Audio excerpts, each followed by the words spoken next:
Assalamualaikum warahmatullahi wabarakatuh. Perkenalkan, nama saya Enang Sulistiawati, NPM 6019013, kelas 3A, Prodi Pendidikan Jasmani Kesehatan dan Rekreasi, jurusan Ilmu Pendidikan, mata kuliah Belajar Motorik, dosen pengampu Muhammad Supriyadi, Magister Pendidikan.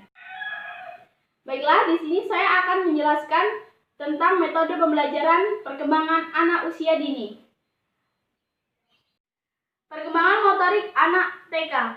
Motorik adalah semua gerakan yang mungkin dapat dilakukan oleh seluruh tubuh, sedangkan pembelajaran motorik dapat disebut sebagai perkembangan dari unsur kematangan dan pengendalian gerakan tubuh. Motorik kasar adalah gerakan tubuh yang menggunakan otot-otot besar atau sebagian besar atau seluruh anggota tubuh yang dipengaruhi oleh kematangan anak itu sendiri. Motorik halus adalah gerakan yang dilakukan oleh bagian-bagian tubuh tertentu dan hanya melibatkan sebagian kecil otot tubuh. Perkembangan motorik erat kaitannya dengan perkembangan pusat motorik di otak. Keterampilan motorik berkesinambungan sejalan dengan kematangan syaraf dan otot.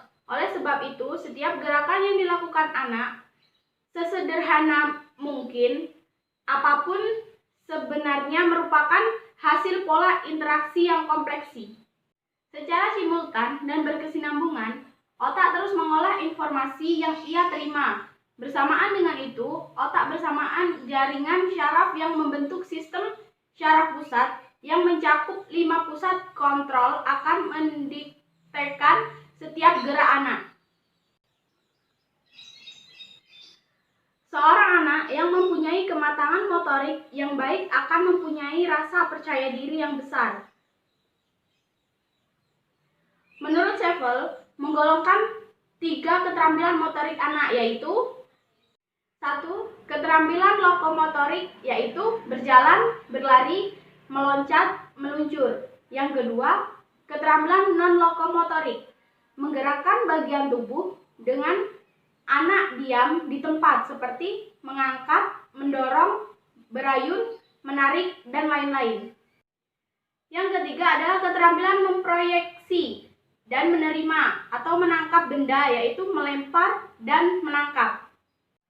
Yang selanjutnya adalah tahap-tahap perkembangan motorik anak. Yang pertama, tahap kognitif. Pada tahap kognitif, anak berusaha memahami keterampilan motorik serta apa saja yang dibutuhkan untuk melakukan suatu gerakan tertentu.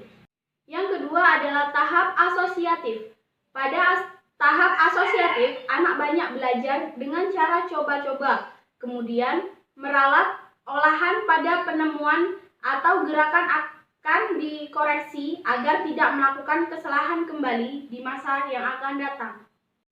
Yang ketiga adalah tahap autonomus. Pada gerakan ini, gerakan yang ditampilkan anak merupakan respon yang lebih efisien dan sedikit kesalahan. Selanjutnya, ada 5 prinsip utama perkembangan motorik menurut Melina dan Bouchard. Yang pertama adalah kematangan.